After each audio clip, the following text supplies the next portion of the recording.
Hello everybody and welcome to chapter 5.4. We're still doing trigonometric functions, but don't worry, we're almost done. So today we're going to be solving trigonometric equations. You might see a theme here. We've been solving different types of equations all throughout this chapter, so this is just another kind we have to cover. So first of all, I'm going to talk about the key concepts that you really need to know to solve trigonometric equations because they are a little bit different. And then I'm once again going to go over the strategies for solving like I've been doing for all the other types of equations. So let's get started. For our key concepts, we have three main points. Trigonometric equations can be solved algebraically by hand or graphically with technology. Again, we've been through this already. It just makes sense, you know? If you can't solve something algebraically, you could solve graphically. If there's no solutions when you do it using tech, that means there's no solutions. So this is one of those chapters where we will not have solutions. For example, cos x equals to 2. That cannot possibly happen because we know what the cosine graph looks like. It has a restricted range from -1 to 1 inclusively. So there's no way we could possibly get a value of 2. So for that reason, this equation would have no solutions. So throughout this chapter, we have to pay attention to those kind of cases.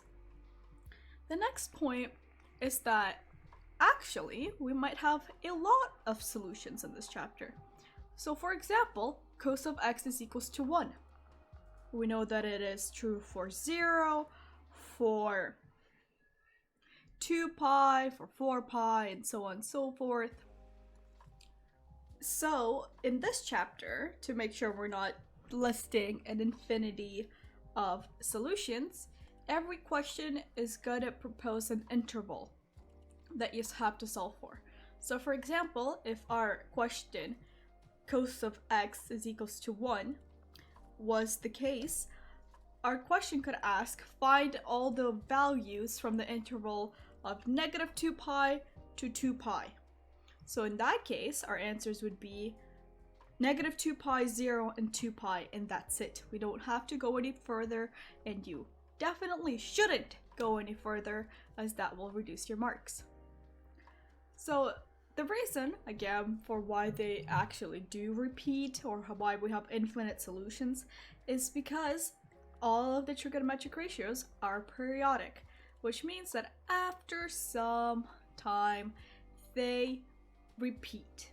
So the shape of the graph looks exactly the same as it did at one point before.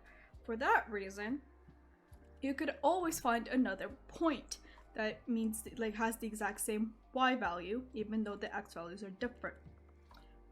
Again, you just really need to pay close attention to the period of the function given and the intervals in the question. And that is super important to understand. Lastly, we have quadratic trigonometric equations, which you might not be familiar with whatsoever. Like the only one you might be familiar with is like cos squared of x plus sine squared of x is equals to 1. Like technically that's true for all the values, but that's the only time where you really had like squares of trigonometric ratios. But don't worry, this is also really simple, and I'll show you how to solve these kind of things in the next slide. So when it comes to actually solving trigonometric equations, we have some of the strategies we already learned in the previous chapters as well as some new ones. So I've listed everything we need to know. So at first, always try to isolate the variable by rearranging the equation.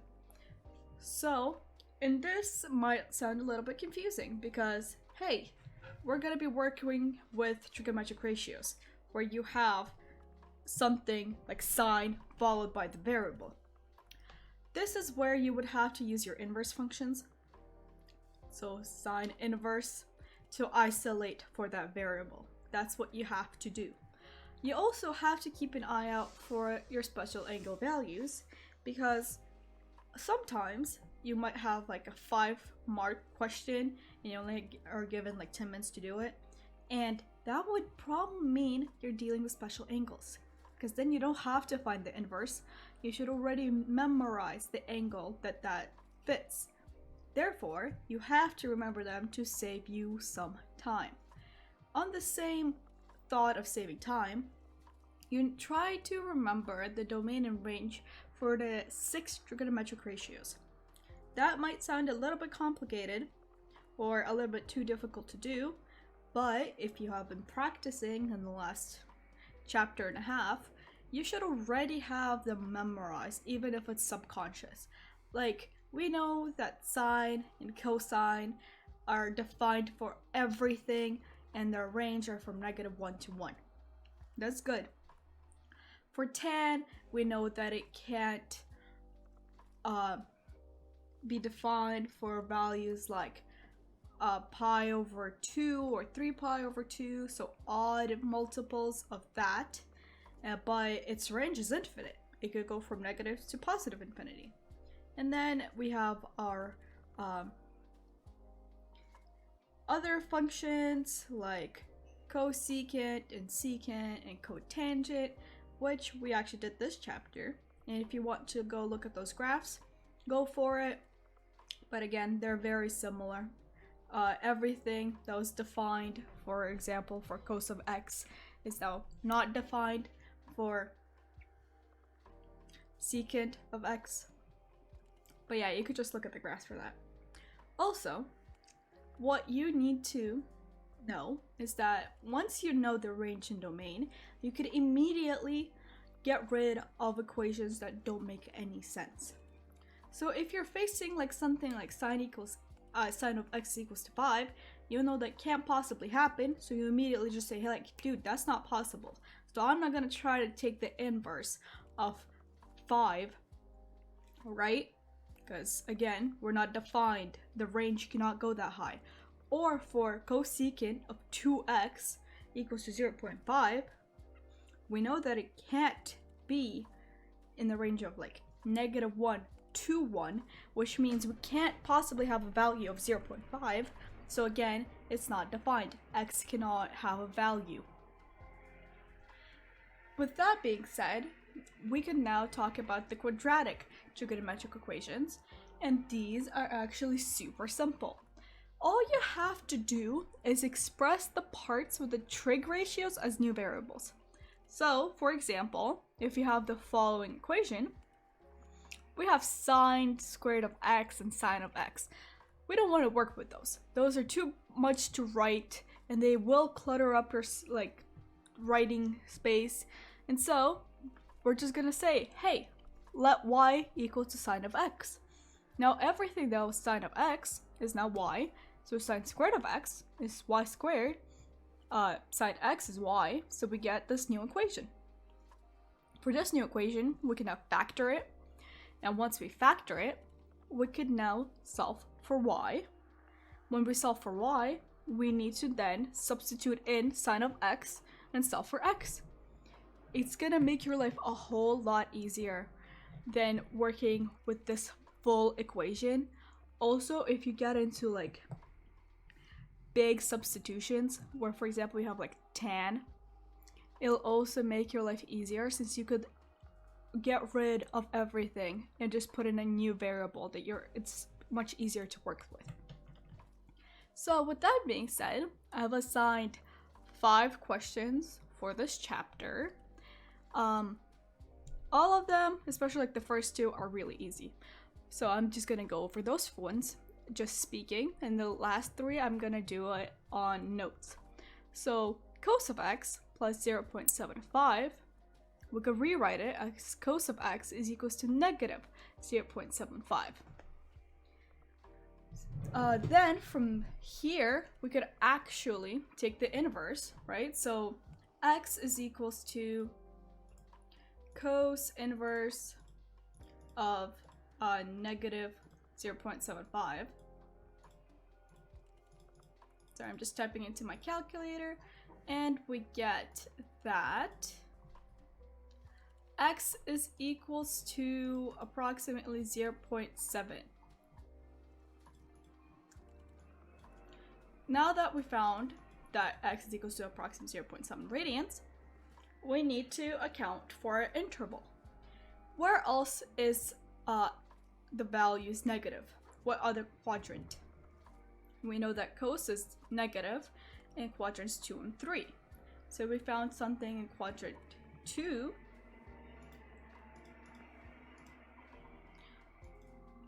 So for quadrant 2, our answer would be negative, 2.5 radians.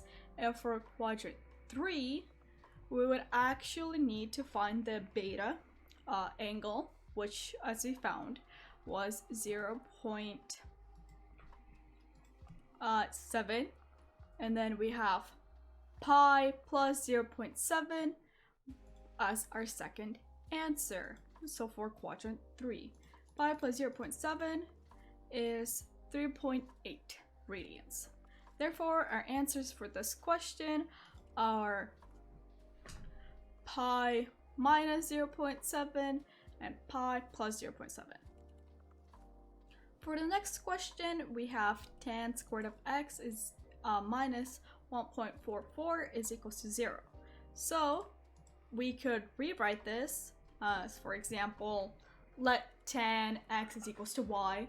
So then we have y squared minus 1.44 is equals to 0. We know that this is the difference of squares, right? Because 1.44 is the same as 1.2 squared. So what we actually get is y minus 1.2 times y plus 1.2.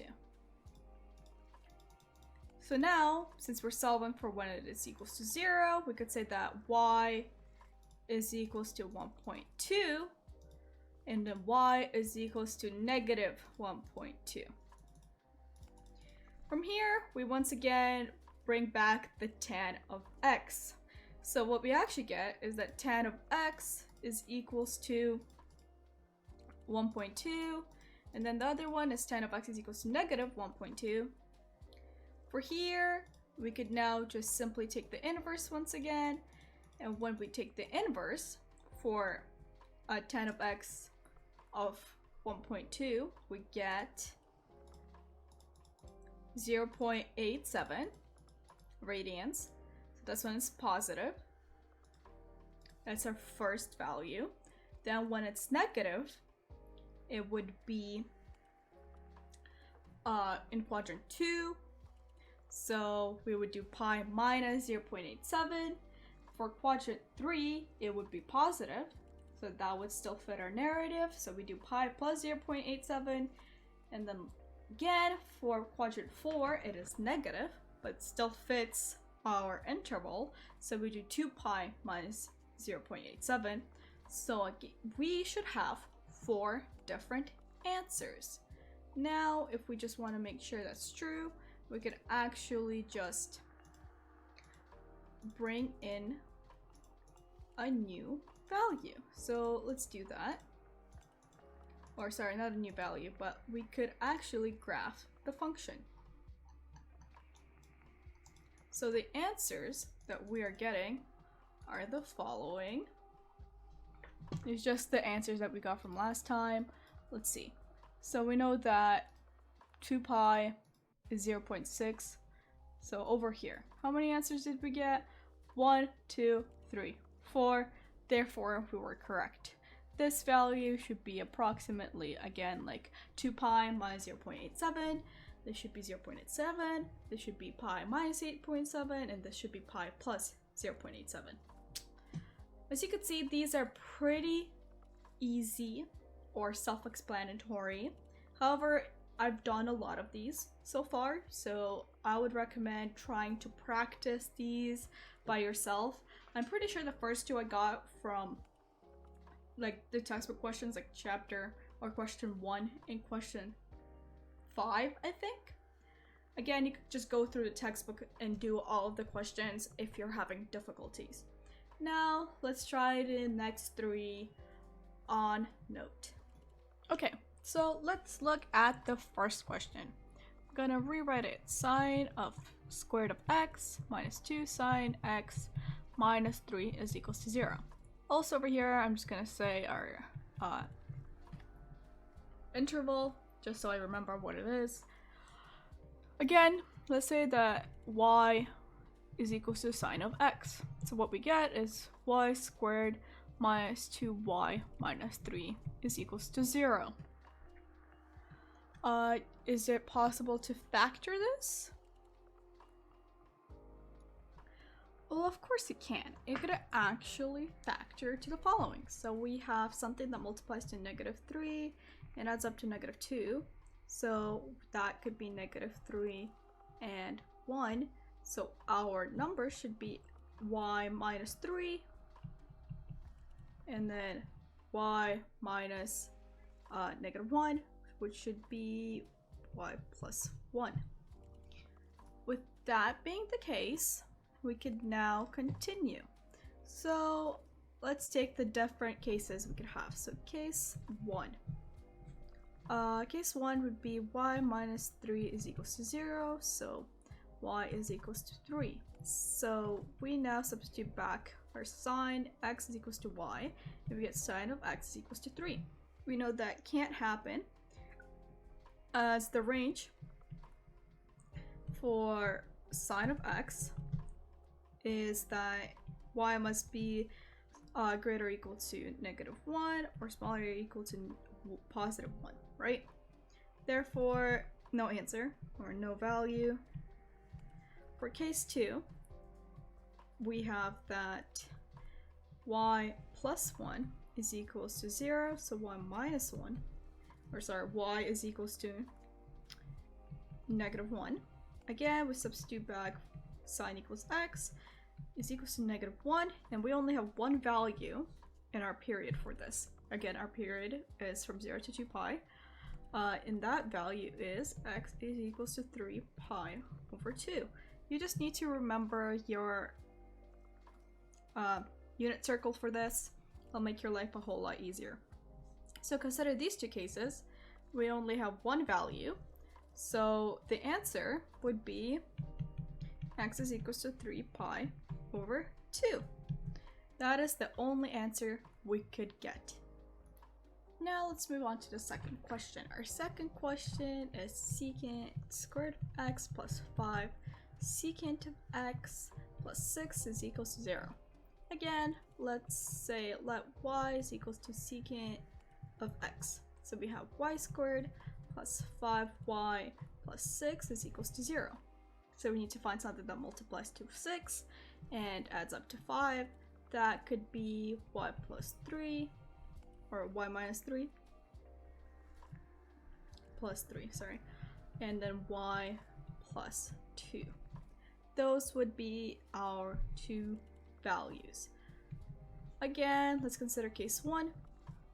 Case 1 is that y plus 3 is equals to 0, y is equals to negative 3. Secant of x is equals to negative 3. Here, we could take the inverse and say that secant inverse of negative 3 is equals to x. And that value will be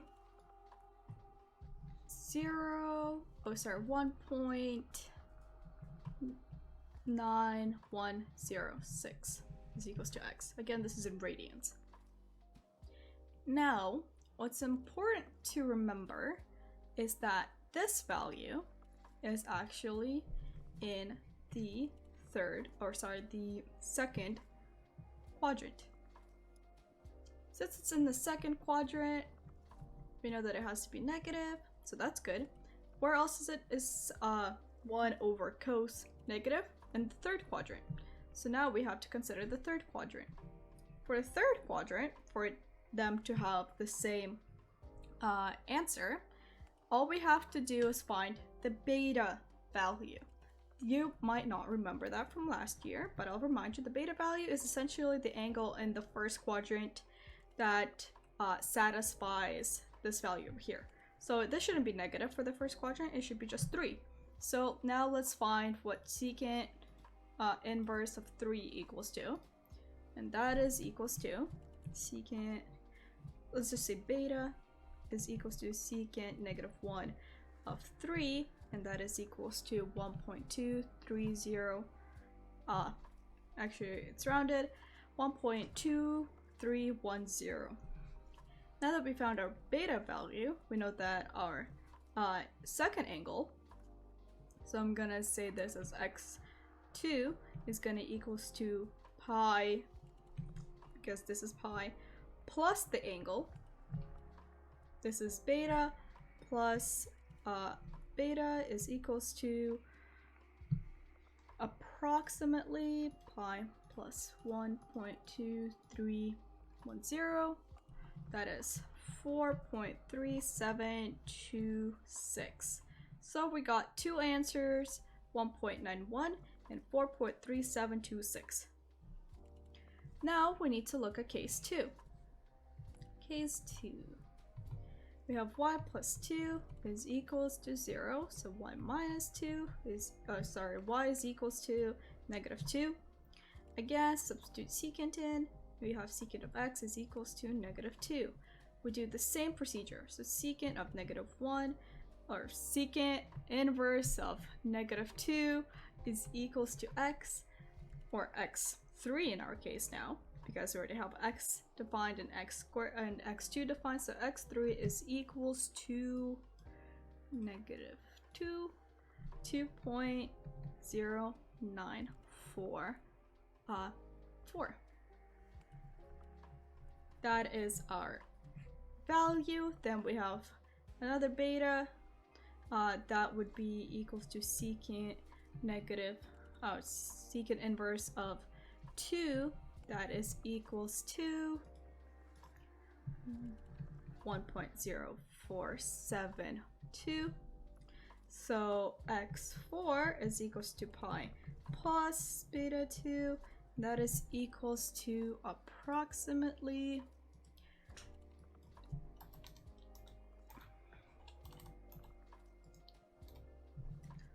4.188.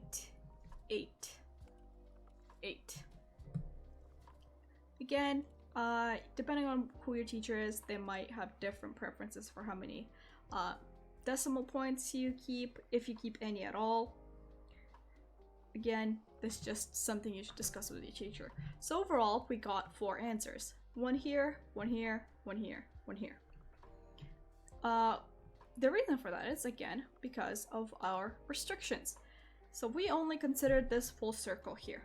So it is negative in 2 parts, quadrant 2 and quadrant 3. So we found something in quadrant 2, something in quadrant 3 for one case, and something in quadrant 2 and something in quadrant 3 for the second case. If we were to say that this was 4 pi, we would have to go in even further. So now we're gonna say, hey, we're gonna add 2 pi to all the values we found here, because we moved everything by one whole period. Again, this is just something you need to understand. I'm not sure if I have a question on this as an example, but I'm pretty sure your textbook will show you how to deal with something outside of this exact range.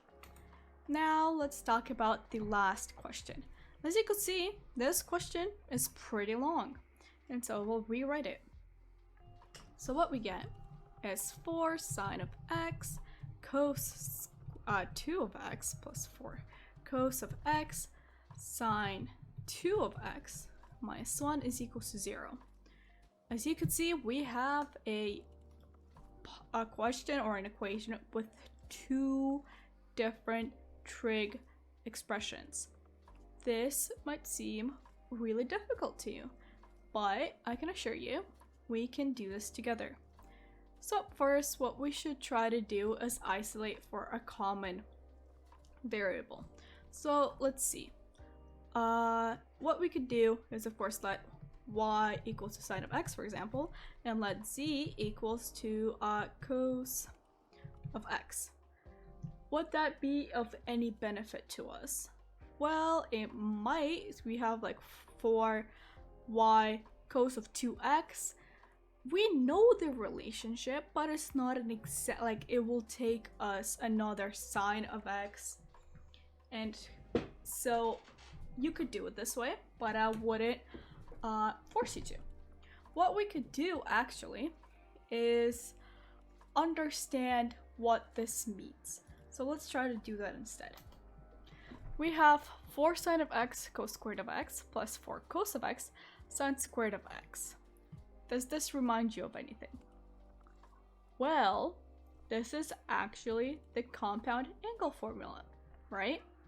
So we have 4 sine of x plus 2x. Because again, what did we used to have? We had sine of x plus y is equals to sine of x cos of y plus cos of x sine of y, and that is exactly what we have. We also removed the 4 outside of the brackets because it is a factor in both of the terms. We still have our -1 left over. Now let's bring the -1 to the other side. So we have 4 sine of x plus 2x, which we could rewrite as 3x, right? Because the x variable is the same, is equals to 1. Now we could divide by 4 on both sides and we get sine of 3x is equals to 1 over 4. Now we could take the inverse and say that 3x is equals to sine inverse of 1 over 4. Sine inverse of 1 over 4 is approximately 0.25, which would mean that our solution would be that x is equals to 0.08. This question is question 23 of your textbook, and it is asking you to find if there is a solution or if there's no solution and determine the smallest possible value for where this is true. Well, clearly this is true. We found the value. How can we prove it's the smallest one? Well, this is a value found in quadrant 1, right? This is much smaller than pi over 2, but it's also not negative, so it's something in the first quadrant. The next time, sine is still positive, but in the same range that we had here of 0 to 2 pi would be in quadrant 2, which would mean it's greater than this value, and so we don't have to solve for it. If you do want to solve for it, all you have to do is subtract 0.08 from pi, and you would get your equivalent angle for quadrant 2. As you can see, we're working with equivalent angles in this chapter a lot. So you just need to remember that to move from quadrant, let's say you got an angle of theta in quadrant 1, right? In quadrant 1. We could find an equivalent angle in quadrant 2 by subtracting theta from pi. We know that for something here, it will be negative. For example, for cos and tan, it'll be negative in here. But for sine, it'll be positive. For quadrant 3, we do pi plus theta. And you would get, again, your equivalent angle. And then for quadrant 4, we have 2 pi minus theta. That is for one full revolution. If you want to go on further, beyond 2 pi, we just need to actually just start adding 2 pi to everything. So our next thing would be, it used to be theta, now it's 2 pi plus theta. It used to be pi minus theta. Can you guess what it might be? It will be 3 pi minus theta. Then it'll be 3 pi plus theta, and then 4 pi minus theta. You could go on and on forever like this, but essentially that is the key idea that you need to understand. With that being said, let's go look at the homework that I've assigned. So for today's homework, we have quite a bit of questions, but they all follow the same procedures as the 5 examples I did with you today. Honestly, you've done already like half of the homework that you could possibly do in this chapter, because all of these examples were something from the textbook. Question 22, I think, and 20 are word problems, but they're still revolving around solving a trigonometric equation, So yeah, I believe you got this. Everything else is quite straightforward. You could always check your answers using Desmos, as that one is. That way is one of the ways you could solve an equation either way. Try your best to do everything in this chapter. Tomorrow or the day after, we'll be going through chapter 5.5, which quite frankly, I do not remember discussing in our classrooms. It is revolving again about rate of change just now with trigonometric ratios and expressions and or equations. I'll go through it with you, but from what I remember of school, we're essentially done with the school curriculum for trigonometry. Our next chapter, as this little preview, will be about exponential and logarithmic functions, which are so beautiful. You don't know yet, but man, do I love them. Yeah, I can't wait to teach you how to do those. Also, probably some of you have noticed that this says 24 hours of pure black screen in HD. I'm using those as a filler until I make a video for just those questions to fill it in. And then I just substitute that in. Some of you might have gone to the slide presentations that have been in the description for forever now and seen that I've actually substituted those videos in. In case you haven't, that's the answer. That's what happened here. Overall, that's all I wanted to talk to you about today and to show you. Thank you for listening, and I hope to see you next time. Bye bye!